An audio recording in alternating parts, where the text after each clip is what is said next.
Magandang araw mga bata! Sa science, tayo ay nasa ika-6 na linggo na. Kumusta? Sigurado ako na nag-i-enjoy ka at marami kang natutunan sa ating mga aralin noong nakaraang linggo. Ngayon, may bago na naman tayong matutunan na konsepto sa agham ngayong araw.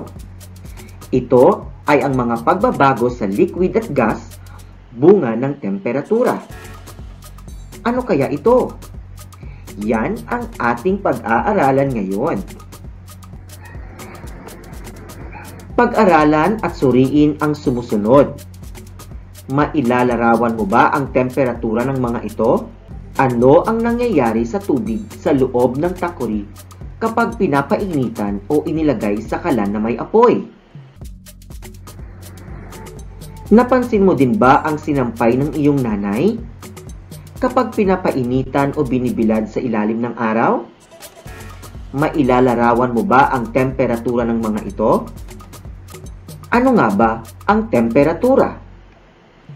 Ang temperatura ay tumutukoy sa init o lamig ng isang bagay. Ang pag-obserba at paghipo ay paraan upang malaman kung mainit o malamig ang isang bagay. Ang bagay na mababa ang temperatura ay malamig at ang mataas na temperatura naman ay mainit.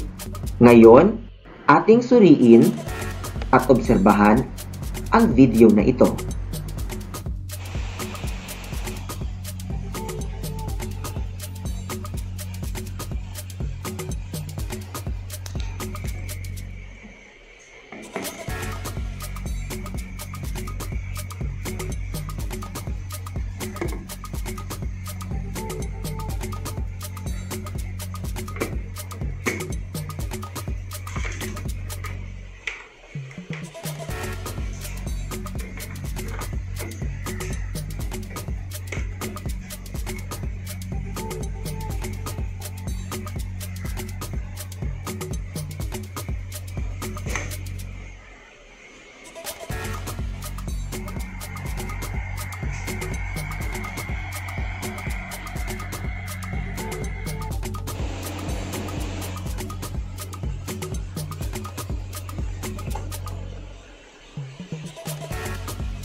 Pagkatapos nating mapanood ang video, narito ang mga katanungan. Nasa anong anyo ng matter ang tubig? Tama! Ang tubig ay nasa anyong gas. Ano ang temperatura ng tubig? Very good! Mainit o mataas ang temperatura ng tubig dahil ito ay nilagay sa kalan na may apoy. Ano ang inyong naobserbahan sa tubig na pinakuluan? Magaling! Ang tubig ay unti-unting umusok at nabawasan ang laman ng heater. Nasa anong anyo ang usok mula sa pinakuluang tubig? Very good! Ito ay nasa anyong gas. Ang matter ay nagbabago ng anyo patungo sa bagong anyo kapag ito ay nainitan. Ano nga ba ang tawag sa proseso o pagbabago na nagaganap sa liquid patungong gas? Yan ang ating alamin ngayong araw. Handa ka na bang makinig? Handa ka na bang matuto? Ang proseso ng pagbabago ng anyo mula liquid patungong gas ay tinatawag na evaporation. Ito ay mula sa liquid na may mataas na temperatura o mainit na temperatura, kaya ito ay nagiging gas. Ito ay tinatawag na evaporation. Maobserbahan mo kung paano nagbabago ang liquid patungong gas sa kumukulong tubig. Kukulo ang tubig sa temperaturang 100 degrees Celsius. Halimbawa, ang tubig sa takore ay nasa anyong liquid. Pero, kung ilalagay ito sa kalan na may apoy at mainit ang temperatura nito, ito ay kukulo at uusok. Ang usok ay nasa anyong gas. Tingnan ang video na ito. Ano ang lumalabas sa takore? Tama! Nagiging steam o water vapor ang tubig sa boiling point nito. Habang lumalabas ang usok mula sa takore, nababawasan naman ang dami ng tubig nito. Isa pang halimbawa, ang mga natuyong damit mula sa pagkasampay ay isang halimbawa ng evaporation. Katulad lamang ng mga sinampay na ito. Ito ay may tubig o basa pa ang mga tuwalya. Kaya ang tubig na nasa tuwalya ay nasa anyong liquid. Sa tulong ng sikat ng araw, ito ay naiinitan. O di kaya ang temperatura nito ay mataas. Kaya, ang sinampay ay natuyo. Ang tubig na nasa sinampay ay nag-evaporate o nag-anyong gas. Dahil sa init na dulot ng sikat ng araw, ang tubig o liquid na nasa damit ay nagbabagong anyo at nagiging gas. Dahilan upang matuyo ang damit na isinampay. Katulad ng halimbawa na ito, ang tubig sa dagat o karagatan, kapag naarawan o naiinitan, ang temperatura ay mataas. Kaya, nag-i-evaporate ang tubig at nagiging water vapor. Ang water vapor ay nagiging ulap. Ang tawag sa prosesong ito ay evaporation. Ang evaporation ay pagbabagong anyo mula liquid patungong gas. Narito ang iba pang halimbawa.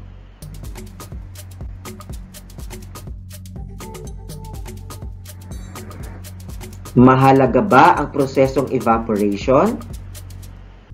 Mahalaga ang prosesong ito dahil tumutulong magpatuyo ng sinampay. Ito ay napapabilis ang pag-subside ng tubig sa kanal o tubig baha para mabilis mawala. Ito ay nangyayari sa tulong ng sikat ng araw. Tumutulong din ito sa pagbuo ng ulap. Kapag nabuo na ang ulap, ito ay babalik sa mundo sa pamamagitan ng pag-ulan. Ang ulan ay nakakatulong sa mga halaman, hayop, at sa ating mga tao. Ngayon, panuorin natin ang eksperimento tungkol sa evaporation. Naglagay ako ng baso na may tubig. Ito ay aking inilagay sa kalsada na kung saan mataas ang temperatura dahil matindi ang sikat ng araw. Akin itong inobserbahan sa loob ng 3 araw.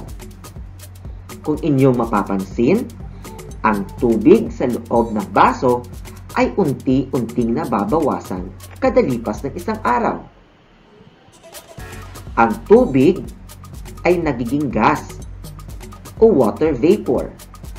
hindi man natin nakikita ang water vapor dahil ito ay nasa anyong gas.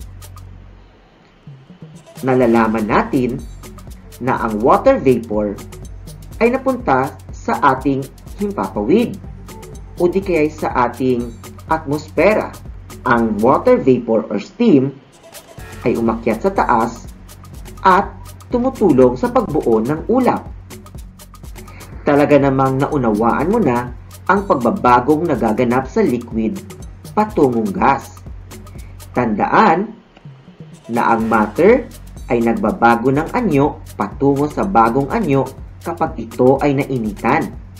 Tulad lamang ng ating eksperimentong ginawa kanina. Ang tubig sa loob ng baso ay liquid. Nung nainitan siya, ito ay nagiging water vapor o pumunta sa anyong gas. Ang temperatura ay nakakatulong sa pagbabagong anyo ng ating matter. Ang temperatura ay tumutukoy sa kung gaano kainit o gaano kalamig ang isang bagay. Ang thermometer naman ay ginagamit na instrumento upang matukoy ang init o lamig ng isang bagay. Evaporation ang tawag sa proseso ng pagbabago ng anyo mula liquid patungong gas. Nangyayari ang evaporation dahil sa init o mataas na temperatura. Ngayong alam mo na ang prosesong evaporation, dumako tayo sa ating gawain. Nais kong kumuha ka ng ballpen at kwaderno at sagutin natin ang sumusunod na tanong. Handa ka na ba? Panuto, isulat ang tama kung ito ay nagsasabi tungkol sa evaporation at mali naman kung hindi. Para sa unang bilang, nagaganap ang evaporation dahil sa mataas na temperatura. Tama o mali?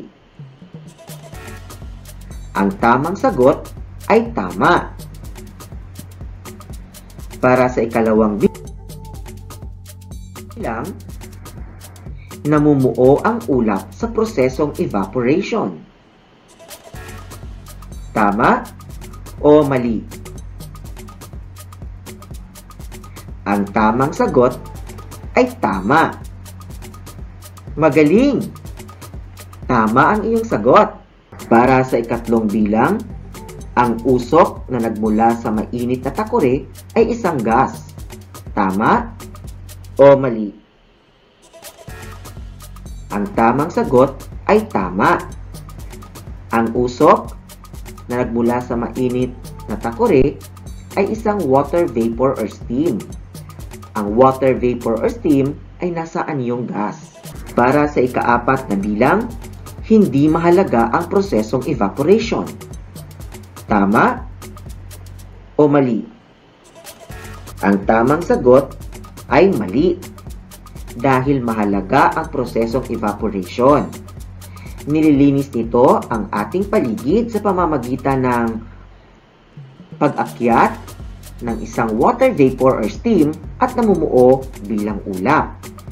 Ang ulap, kapag ito ay mabigat na, ito ay bumabalik sa ating mundo sa pamamagitan ng isang ulan. Para sa panghuling bilang, water vapor ang tawag sa tubig o usok na umaakyat kapag nainitan ang tubig. Tama o mali? Ang tamang sagot ay tama. Ngayon, binabati kita dahil nagawa mo ng maayos at wasto ang ating gawain. Maraming salamat!